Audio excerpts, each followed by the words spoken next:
If you had told me 3 months ago we'd be sitting here on Thursday, September 5th, getting set for the Chiefs and the NFL opener, and in the last 3 months, we would have situations like Joe Biden dropping out of the presidential race, Donald Trump nearly getting killed, and Brittany Mahomes' name coming up in the 2024 political cycle, I would have said you are absolutely nuts, and I'll take a little bit of whatever you're smoking.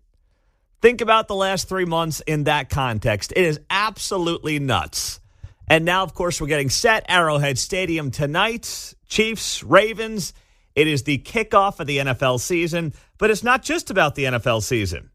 Because we've got Brittany Mahomes, the first lady, I guess you could say, of Kansas City. Because, sorry, Taylor, until you're married, I can't call you the first lady of Kansas City. So Brittany Mahomes, the first lady of Kansas City, now finds herself getting X'd about, or truth social about, I guess you would say, by Donald Trump. So Mark sent this to me. I was in Washington, D.C. for a conference yesterday. But Mark sends this to me yesterday, and I couldn't believe it. And by the way, this is a bad idea from Trump. I'll explain why in a second. He puts up on his Truth Social yesterday, I want to thank the beautiful Brittany Mahomes for so strongly defending me, and the fact that MAGA is the greatest and most powerful political movement in the history of our new or now failing country. With crime and illegal immigration totally out of control, inflation ravaging all Americans, and a world that is laughing at the stupidity of our hapless leaders, it is nice to see someone who loves our country and wants to save it from, all caps, doom. What a great couple. See you both at the Super Bowl. Let's go. Woo! Dottie. That's right. Dottie predicted the three-peat. You love that. Three-peat, baby. Let's love the couple. go. I agree with that last sentence. Oh, man. That's outstanding. Now, he didn't actually predict they would win the Super Bowl. He just said they would get there. So I need a full-blown Super Bowl prediction from Donald Trump here coming up for the season. What he should have said is, see you at the White House for your Super Bowl victory tour. That's what he should have done. But either way, that was Donald Trump on Truth Social yesterday. Now, this ties back to Brittany Mahomes liking one of his Instagram posts a couple of weeks ago that sent social media into a tizzy. Donald Trump posted on his Instagram, 25 steps to take back America. And it turned out she had liked the post. She came under a lot of heat for it. And then she unliked it. But then she went on a podcast, which came down. I guess this would have been last week this came down. She went on the Whoop podcast. And she was asked about just kind of the heat that her and Patrick take, social media trolls, things like that. Now, she never directly references this situation with Donald Trump's Instagram post that she had liked. But what she basically said on this Whoop podcast is, I don't care about the haters anymore, and Patrick has helped me a lot with that. So here's what she said last week that led to this post from Donald Trump. What's been like a piece of advice that's helped you manage all of it? I think the main thing that, he always told me is stop caring about what people think, especially the people that don't even know you. And so I think social media used to get to me a lot, and now it's just honestly, I don't give a F-U-C-K what people have to say about me anymore. And I think he's helped me get to that point to where, I'm strong in who I am. I'm confident in who I am. I'm confident in mine and his relationship, and I'm confident in our life. So why does, what other people say have to matter at all? All right. So that was Brittany Mahomes last week on the Whoop podcast. Just really getting asked, broadly speaking, about the haters, the trolls. She wasn't asked, hey, what about that, Donald Trump post that you liked? But people interpreted that answer as a response to all the hate from liking a Donald Trump Instagram post. So good for her. But once again, people were kind of reading between the lines on the whole thing, which, do with that what you want. So then this comes down, and she ends up getting in the middle of a Donald Trump Truth Social post. And I thought to myself, from Trump's perspective, I don't get what he gets out of this. I don't see how he benefits from basically saying, thank you to Brittany Mahomes for so strongly defending me. he didn't really strongly defend her in any way. Like, he didn't. Now, she did say on her Instagram page, if you're somebody who despises somebody or hates somebody because they might see the world differently from you, well, that's on you. She did have some kind of cryptic social media posts in the wake of all that drama around liking a Trump Instagram post last week. That is true. But she didn't strongly defend Donald Trump. Let's just be serious here. She didn't do that at any point over the last week and a half. She didn't put on the red MAGA hat and say, we defend Donald Trump. Yeah. We will go to the polls for him. In this house, knock doors for him. We believe in MAGA. She never did any of that, to be very clear. She just basically did not kowtow to the woke mob. And good for her for that. Absolutely good for her for Brittany Mahomes. But all Trump's doing by putting stuff up like this on social media is possibly ticking her off. And then creating a situation where she's got to come out and say, I'm not endorsing either candidate. I don't, want to get involved in politics, blah, blah, blah. He's just kind of potentially setting up that scenario. Instead of just letting it be, instead of just saying, okay, that's kind of cool. I'm going to, just let this thing kind of play out the way it's playing out. Trump just doing his classic Donald Trump thing is taking something and overblowing it, right? And making it larger than it actually is. So from that standpoint, he has set himself up for a situation where she may come out and she may have to basically disavow this Truth Social post, which, by the way, I just checked her Instagram and she has not done anything about it yet on her Instagram stories. Her Instagram stories have just a little picture or a video of the two kids in a double stroller, which is nice and cute. And then she's got a Jackson Mahomes repost here where she is talking about some drink that they like, I guess. So nothing about Donald Trump's Truth Social post yet. And hopefully it stays that way. But Trump's playing with fire when he does this stuff, when he puts out posts like acting like people have endorsed him, when all they did was like an Instagram post and really say, if you're a hater, well, get over yourself. I think not that it would need to put more eyes on it, but in the suite tonight with Taylor. Oh, yeah. People might be looking to see, hey, how close are they sitting to each other? I know. You're very much right about that. How close are they? Do they appear buddy-buddy? I've got to think that in the normal real world, and I don't know, when you're dealing with Taylor Swift level of fame, I don't know if that's the real world. I'm pretty sure it's not. But can you truly just have normal friendships and relationships? I hope that you can. It's important for all of us. But is Taylor Swift going to feel like, oh, I can't cozy up to Brittany because then the Swiftie is going to be mad because she appears to support Donald Trump? What is that like? I hope that they can put that all aside and just say, hey, my boyfriend and your husband are teammates, they're buddies, we become friendly, we can enjoy a game for 3-4 hours together, and you know what? Have a good time. And we don't have to agree on immigration policy, abortion policy, tax policy. There's a novel concept, something we used to have in America and be able to appreciate. That people of different political backgrounds and leanings could spend time together in a room and watch a football game, for crying out loud.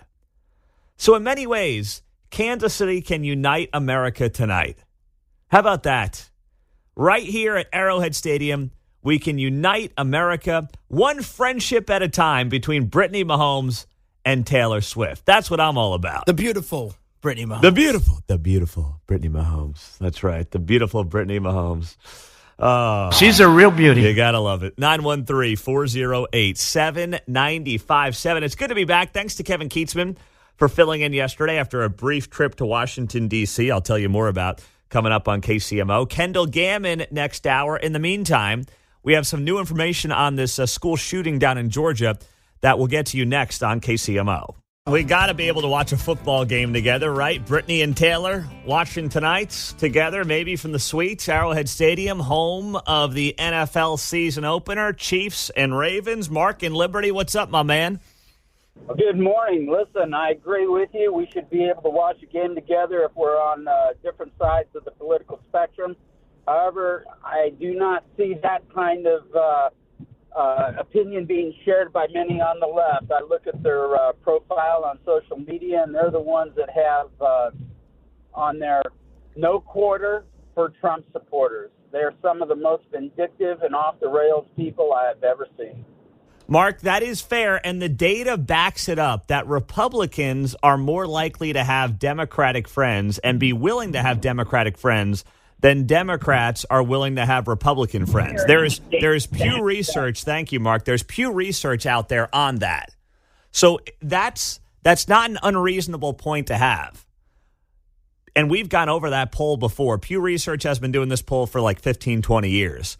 And it shows that Republicans are always more likely to socialize with Democrats or be willing to socialize with Democrats than the other way around. So the tolerant left really is only tolerant to people who vote the way they do, to your point. But I'm going to keep harping on that. I'm going to keep harping on that poll and keep harping on that theme, by the way, because I think it's so disingenuous when people who call themselves like, oh, we're the tolerant liberals. We are the ones who are, setting the course and looking out for the virtues of America and what is right. And if you think that, men can't become women, and if you believe in the Second Amendment and free speech, well, I can't ever be friends with you. You're the worst of the worst.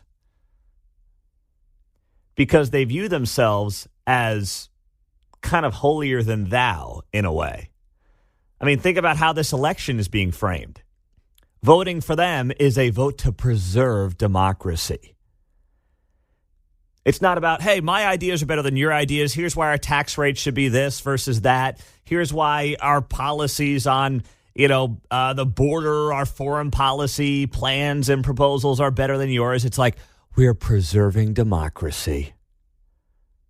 How do you compete with that? When one party says literally there's no democracy if we don't win, well, it's awfully undemocratic, by the way, in many respects. But when that's how you want to frame elections, not here's why our ideas are better, but if you don't vote for us, you're not voting for democracy. How do you square that one?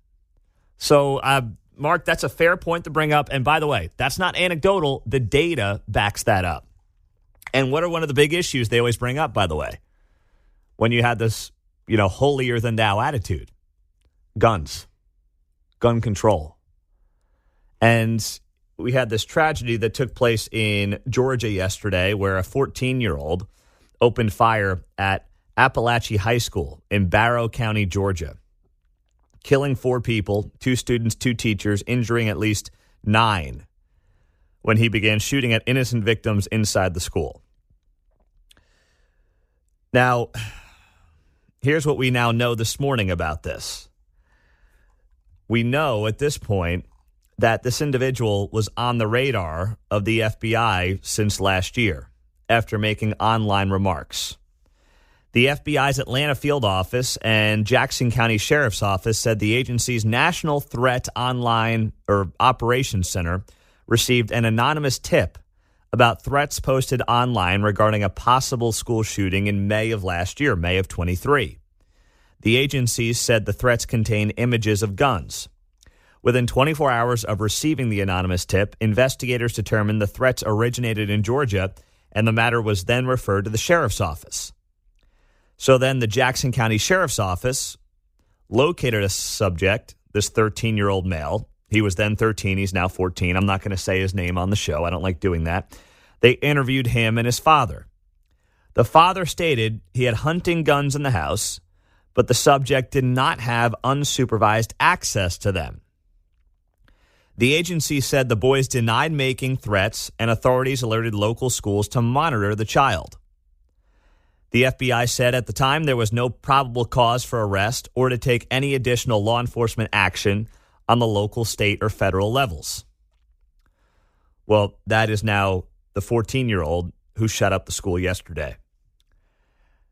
Now, I don't know what you do with this.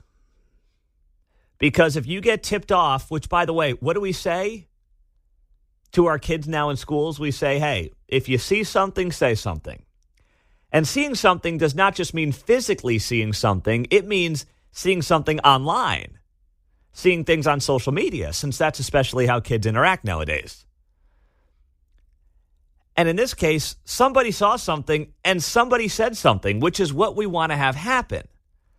But then you get to the point where local law enforcement looks at it, they do the right thing, they investigate it, but in the end, what are they going to do? If there's no probable cause for arrest, what do you do in that situation? You want to do something, right? But if the father is sitting there and saying, yes, I do have guns, but the child cannot access these guns unsupervised. And by the way, if you're a parent in that scenario and your kid is being investigated over these alleged things, and you are not taking every precaution in your power, shame on you. But even if local law enforcement wants to do the right thing, even if they get a weird feeling about a kid with some of these alleged online threats or online postings or whatever it might be, what do? It's a fine line between saying, hey, we want to be proactive, and then also saying, well, there's nothing there to arrest somebody for, especially when you're talking about minors. That's what makes this such a gray area and so difficult to try to make sense of, right? It's not easy. People want to make it black and white. They want to make it nice and easy, and they want to stand on their ground and say, oh, yeah, we're going to take away the guns. By the way, there are plenty of politicians who did that in the last 24 hours. If only we had different gun laws, none of this would ever happen. We have a rotten culture in this country. Please, spare me that nonsense. We have a rotten culture that has been driven in large part by many of our political leaders who want to take zero responsibility for that, by the way, and then get on their high horse and preach about it. That's what they want to do. And they did that again yesterday. Plenty of them did that again yesterday. We didn't even have victims' names, and they were doing that. It was despicable, but also very much predictable. So now you're going to have the same old nonsense going on social media and cable news. But when you get stuff like this, when someone tips somebody off to this individual, they investigate. How do they actually go ahead and do something about it? There is no easy answer. And that's why it continues to tie back to a culture that is rotten from the core. 913-408-7957. News coming up in 2 minutes. And then there's some internal drama in the Trump campaign that does matter to you. We'll get to it next. Little chaos, it looks like, in Camp Trump with 60 days to go, 2 months. Technically 61 days, I think, since we got 31 days in October. 61 days to election 2024, and this leaked yesterday. And if you are a Donald Trump fan, this matters to you because it's a sign of potential chaos in the campaign, and that is the last thing that you should want with exactly 2 months to go until November 5. So Chris LaCivita and Susie Wiles are co-campaign managers for Donald Trump. Susie Wiles very successfully ran things for Ron DeSantis in his reelect, and she has gone over to Donald Trump's camp. She is considered right now one of the top individuals in her field. Obviously did great work for DeSantis, now helping run Trump's operation with Chris LaCivita. And by the way, Susie Wiles' dad, did you know this, Mark? Pat Summerall, the late Pat Summerall. That's her father. Okay. Yeah. I remember that guy. Yeah, of course. Calling the games and the whole thing. You know, speaking of the NFL, getting underway tonight here in Kansas City. Pat Summerall, Susie Wiles' father, was. So anyway, they put out an email yesterday that got leaked to the media, which is not a great sign because the email was about not leaking to the media. The email says here, team, Susie and I have always said this is the best team in politics. And each day that passes, we are reminded of how true that is. Everyone has made sacrifices, put in the time and effort to help elect President Trump, Senator Vance, and all Republicans running for office. Throughout this campaign, we have sent periodic reminders of our communications and press policy. when interacting with reporters and media members. Unless you have been authorized by senior leadership or have received permission from an authorized member of the communications team, you should not be independently speaking or communicating with any members of the press on or off the record. We have done a great job of preventing leaks, and that has been because everyone knows what the policy is and we expect from everyone else. Information is power, and the press doesn't give a damn if you lose your job because you spoke at a school. As this team moves forward with only 61 days left until victory, please do not deviate from this policy. Success requires buy-in from everyone. If just one of us goes off course, it jeopardizes not only the team, but also President Trump and Republicans up and down the ballot. Onward to victory, Chris and Susie. That's the email that was sent out to Trump campaign staffers saying don't leak. And somebody leaked the email that said don't leak. That is not a good sign. Because if you want to see Donald Trump win, you need this guy to have the most buttoned up next 60 days that anybody has had in modern presidential politics. Because everything is stacked against him. We know the media is stacked against him. We know the big money is now stacked against him.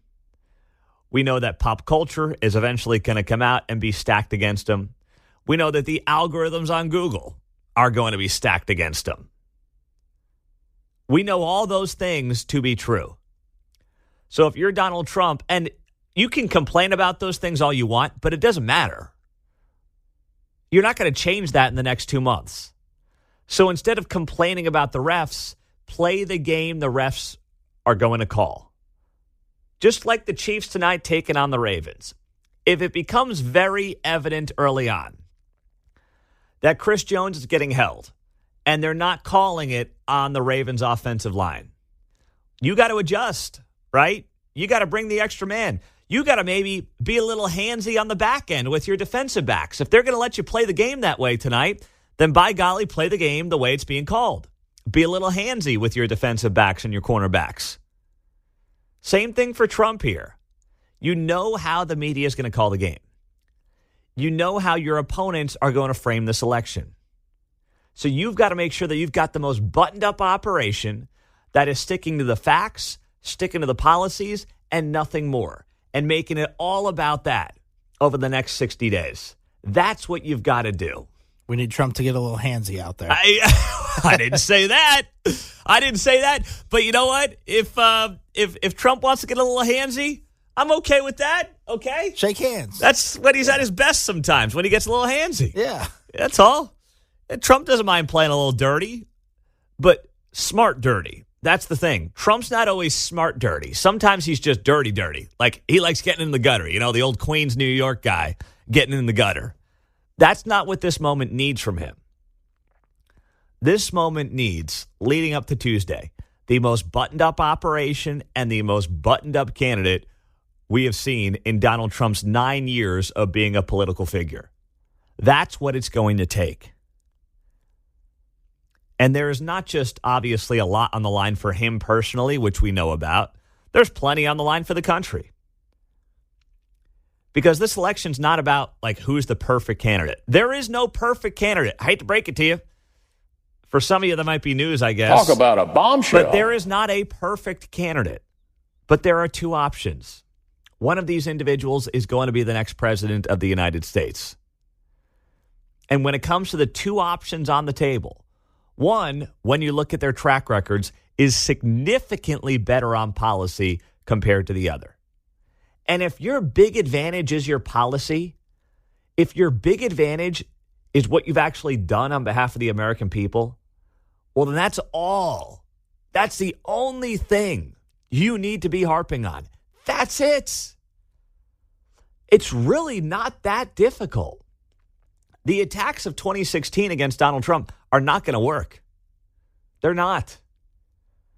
He just has to make sure he doesn't play into that, which can always be a treacherous road to take if you're Donald Trump. But I did when I was in Washington, D.C. yesterday for a brief trip. I was there for a News Talk Radio conference. We had a lot of bigger folks in the industry, Clay Travis, Brian Kilmeade, I was a part of a panel yesterday and then flew back here last night, got into KCI at 10:30 and turned around, and here we are at 6:42 in the morning. So I did see my first Kamala Harris sign, of course. But I got 2016 Hillary vibes from it because it was like a drawing of Kamala's head, and it said, "I'm with her." Now, I didn't know they had "I'm with her" Kamala signs, but I saw them yesterday, and I thought, wow, this is right out of 2016.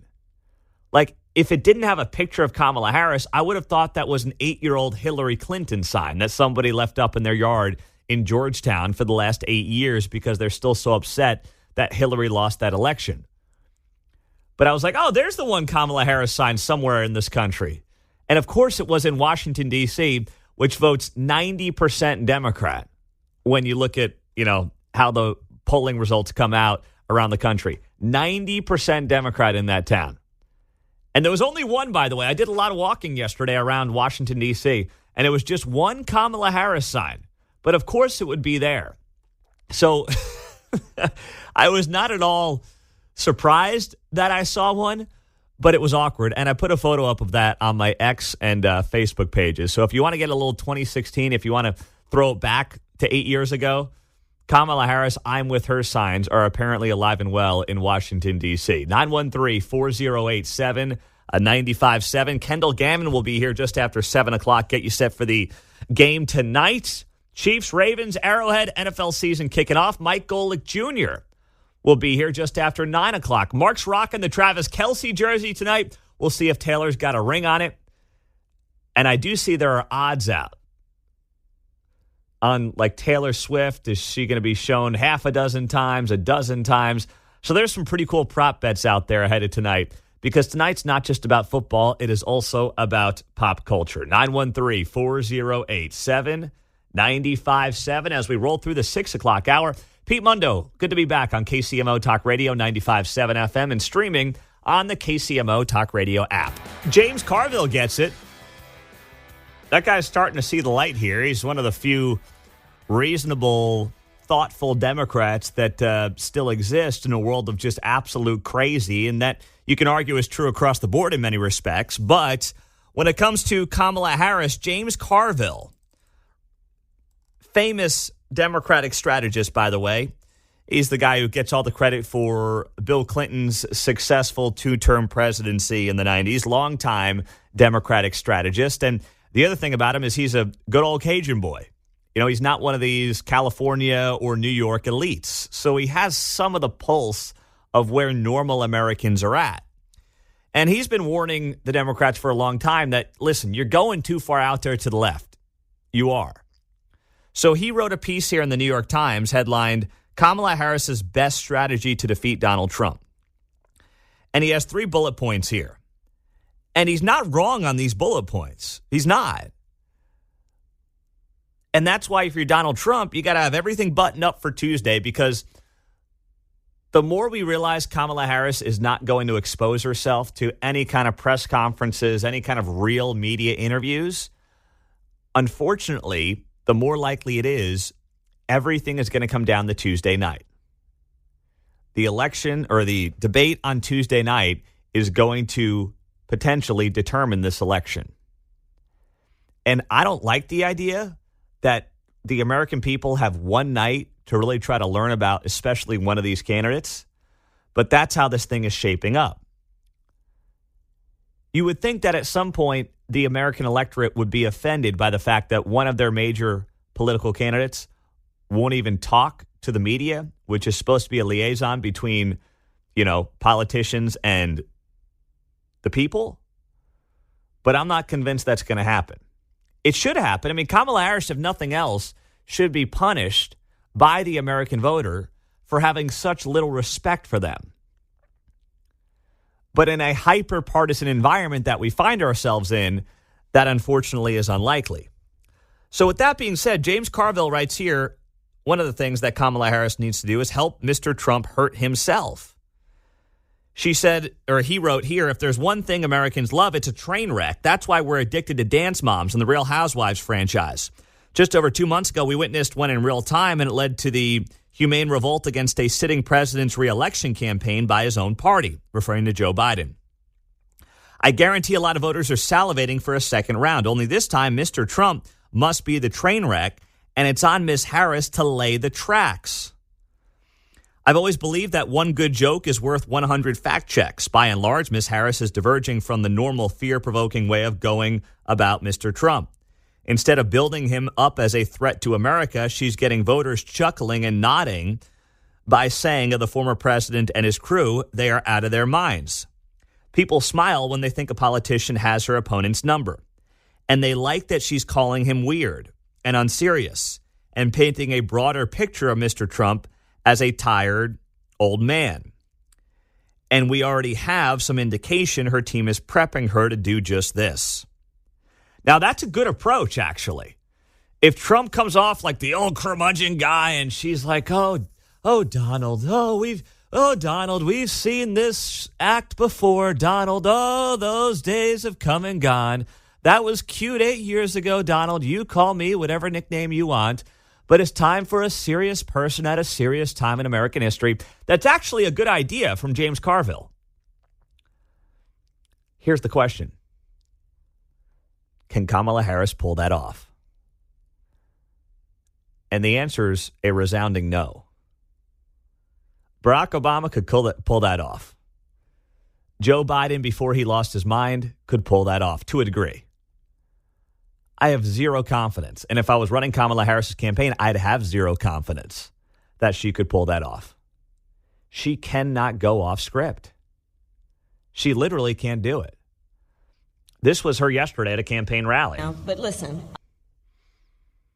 I'm going off script right now. But listen, I mean, you know, at the last year, I started a college tour.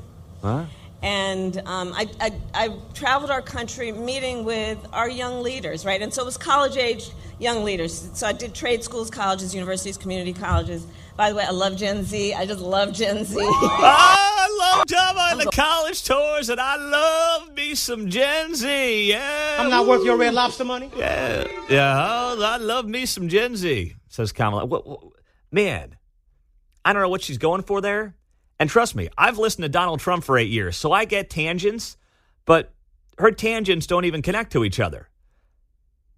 Trump somehow, for all his crazy tangents, can kind of weave it all together in some respects, but there was nothing going there. Nothing whatsoever on that tangent. And Kamala Harris says at the start of that clip, I'm going off script now, and I can see it in the background.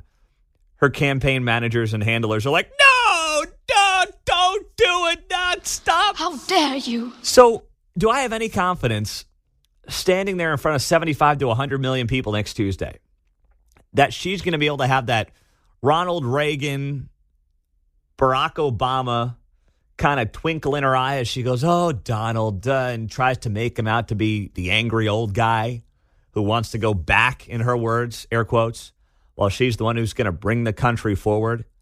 Do I think she has the political aptitude to sell that to the American people? I don't.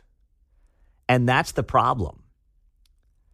As we get set for the Chiefs game tonight, to make a sports analogy, you got to know your limitations, right? You got to know what you're good at if you're an athlete or a politician and what you're not good at if you're an athlete or a politician. Lamar Jackson's really good, Ravens quarterback tonight. He's not Patrick Mahomes.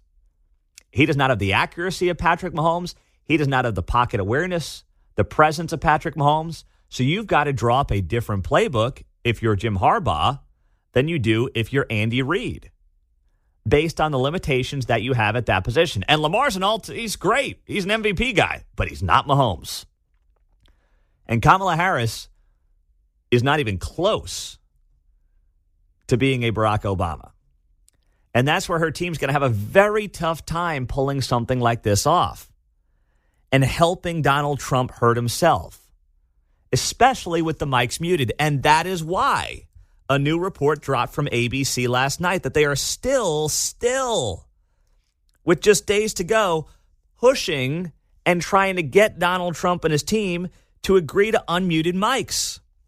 Harris's campaign, in a letter to ABC, said yesterday, quote, a former prosecutor will be fundamentally disadvantaged by muted mics because this will shield Donald Trump from direct exchanges with her. The campaign adding, per a report here, this comes from Jennifer Epstein, who works for Bloomberg News, quote, we suspect this is the primary reason for his campaign's insistence on muted microphones. Yes, Donald Trump's afraid of direct exchanges with her. No, they know it helps Donald Trump to basically keep his mouth shut as much as he can.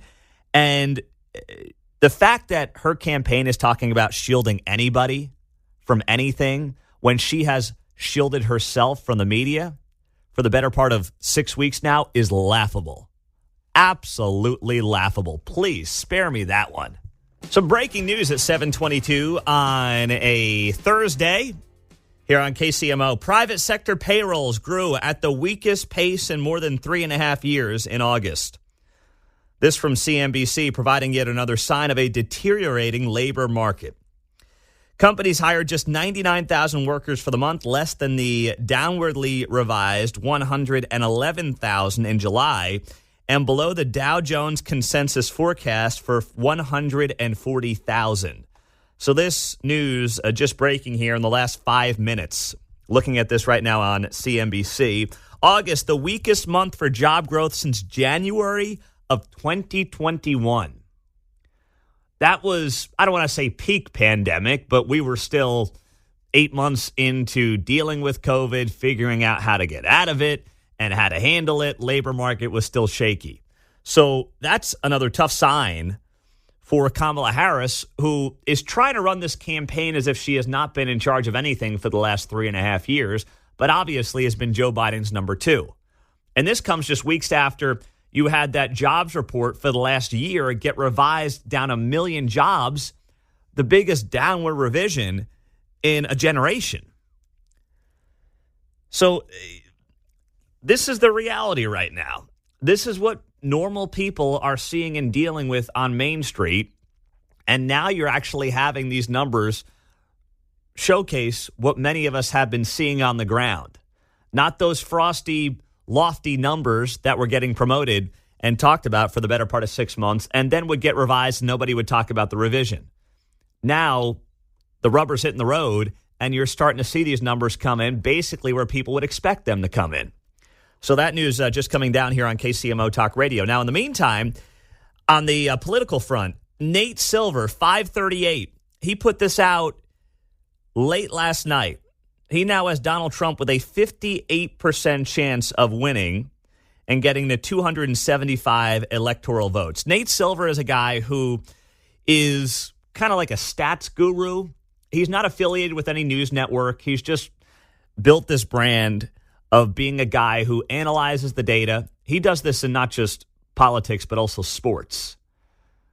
He's kind of crossed the sports political spectrum, so to speak.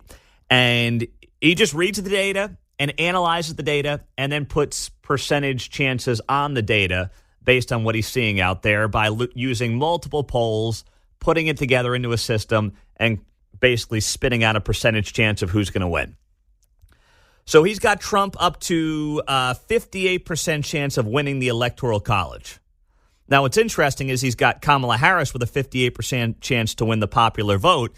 So that's going to have people, going nuts. If Trump wins the Electoral College, which wins you the presidency, of course, and she wins the she wins the popular vote, we're going to have to deal with another 6 months of, we got to get rid of the Electoral College. It is so antiquated. Yes, because Los Angeles and New York should be electing our president for us. Yes, that's exactly what the founders did not want. That's why they were geniuses with developing the Electoral College. It also helps prevent fraud when you have an Electoral College. And it helps prevent candidates from spending all their time in major media markets. Now they actually have to come to places like Wisconsin, Pennsylvania, Michigan, Arizona, Georgia. They can't, because if you're a candidate and it's just about the popular vote, where are you going? L.A., New York, D.C., Chicago, Dallas. That's it. That's all you're doing. You're trying to get to the most people. So anyway, he's got Trump with a 58% chance of winning right now, which is a change from August 29th last week when he had Trump at a 52% chance of winning the Electoral College. So the trend from Nate Silver has been in favor of Donald Trump over the last week or so. And that's why you're starting to get some reports here that would suggest that all of a sudden there may be some buyer's remorse from Kamala Harris's team, specifically with Tim Walz. Now, I don't think that's fair. I'm not sitting here as Tim Walz's big fan or big backer. But Josh Kraushaar, who is with Fox News Radio, of course, one of our affiliates, he's their political analyst. He shared this Nate Silver report. And it shows here that in addition to Pennsylvania, Michigan has become something of an issue for Kamala Harris. And Josh Kraushaar reported last night that he is hearing a lot of rumblings that the Harris camp is regretting not picking Josh Shapiro, who is the popular governor in Pennsylvania. Why was he not picked? Well, a couple of theories to why Josh Shapiro was not picked. One, he's Jewish. Sad to say, but literally they were concerned about, the pro-Hamas wing of the party not being a fan of a Jewish guy on the ticket, which is, once again, pathetic to say and sad to say and despicable to say, but an unfortunate reality, not wanting to anger the left-wing base that is very much pro-Palestine. And then the other part of it is they perceived him as being somebody who may try to overshadow Kamala Harris, who might actually be the better candidate than Kamala Harris. And there was a perception that her ego could not take that. So now they got old coach over there, I mean, here's the thing, though. As much as Tim Walz is an easy guy to goof on, he's not going to be the reason that she loses if she does lose. It rarely is the VP pick that results in anything in terms of why you lose an election. The closest thing in my lifetime to a VP pick losing an election would have been Sarah Palin, and I really can't even blame Sarah Palin, but that's the closest thing I could think of in my lifetime. If Kamala Harris loses, it's going to be because the American people finally came to the realization that this is not a serious person at a serious moment. No matter what the media tells us, that's not who she is. But that's where things are trending right now. Mark tells me there are people who are in the parking lots at the Truman Sports Complex who were there last night for the Royals game, and they stayed in the parking lot overnight to get their spot for the Chiefs tailgate tonight. Is that right? Now, I see that photo here, but I don't know how they haven't got kicked out because that's a pretty cheap way to get into the parking lot. Yeah. Right? You paid $20 for the Royals game, and you're skipping out of the $55 to park for the Chiefs game. I don't think the Chiefs are going to allow that, or maybe they'll come collect a fee. They'll walk by and ask for the money straight up. They'll have the credit card reader, to swipe your card for $50 or whatever it is, plus the $3 fee. I know. I bought a parking pass yesterday for the game, and I was like, the $3.75 fee just kills me. Yeah. Come on. That's quite a scheme, though. By the way, I hope I'm not sitting next to those people tonight because they're going to smell like crap. You went to the Royals game, had a bunch of beers and hot dogs and pretzels, stuffed your face, didn't shower, slept in your car, and now you're going to Arrowhead tonight? Jeez, I actually would rather smell all the people smoking weed at the game than these fans who are going to be there smelling like just dog poop. Oh, gosh. It looks like they have a tent with a little, blow-up bed in there, so maybe it's not quite as bad. You see a shower anywhere? I was looking for it. I don't see one, but they could have a pop-up shower. Who knows? Okay. All right. Well, keep doing that investigative journalism in there for me, Mark. In the meantime, you've got the game tonight at Arrowhead, and there's a Friday night NFL game tomorrow. You've got the Eagles playing their game in Brazil against the Packers. And, this is Brazil, okay? Brazil is not exactly a place that you want to be spending a lot of your spare time. It's just not. Heck, Brazil just banned Elon Musk's X because they claim that X was not doing a good enough job banning the spread of misinformation. So Brazil upheld a ban on X. It's ridiculous. It's a corrupt country. It's not a safe country. But the NFL's got to go global, so let's screw our fans, put our players in danger to try to make an extra buck. Here's the Eagles' Darius Slay speaking to that this week on his podcast. Week one, I'm looking forward to it. I can't wait. But, man, I do not want to go to Brazil. You want to know why? I'm here to tell you why. They already told us not to leave the hotel. They told us we can't do too much going on because the crime rate is crazy. You know what I'm saying? I'm like, NFL, why y'all want to send us somewhere with the crime rate this high? And like, we out the country. So, the first thing people think is like something terrible can possibly happen. I told my family, do not come down there because I'm not going to be nowhere to be found. Really, I'm going to be in a hotel chilling, minding my business, playing my game after a long 9.5-hour flight. So I don't have no intentions on doing that. I'm going to eat hotel food. I'm doing everything. But they said, yeah, man, it's going to be pretty crazy down there. The police said they're going to be, try to be the best they could possibly be with it. Okay, Darius Slay, Eagles player, calling it like it is when it comes to going to Brazil. I'm all about capitalism, but at what point do you draw the line and say, gosh, we're putting players at risk, fans get screwed, they lose a home game, just like we did in Kansas City last year with the game in Germany, although, Brazil and Germany are two different planets, so to speak. When do you say enough's enough? We need more players speaking up like Darius Slay. But instead, what happened? The dude backtracked. He put up a post on X yesterday apologizing for those statements. He wrote here, I want to apologize to anyone I offended. That wasn't my intention. I'm looking forward to playing in your beautiful country. And I've heard y'all are very passionate, just like our amazing Eagles fans. Just a few more days. Can't wait. Boy. How big was that gun being held to your head, Darius Slay, by Roger Goodell as you put out that post on X yesterday? My gosh. Stand by it, my man. Stand by it. And in fact, let's get more players speaking out, saying this is a complete loser, complete and utter loser for the NFL. I know they want to go global. I understand the owners have never seen a dollar they don't want to take. And I'm all about capitalism, but at what point do you say, yeah, like maybe places like Brazil don't make a lot of sense, especially as they crack down as a country on free speech? 913-408-7957 as we roll through the 8 o'clock hour here on KCMO Talk Radio, 95.7 FM, streaming on the KCMO Talk Radio app. It's just completely ridiculous. On the text line, Pete, Brazil also froze the assets of Starlink. Yeah, that's one of Elon Musk's companies. Pete, if they cared so much about crime in the NFL, wouldn't they have to cancel all the Chicago Bears games at home? Very nice job. Very nice job. Now, listen, here's the thing, of course.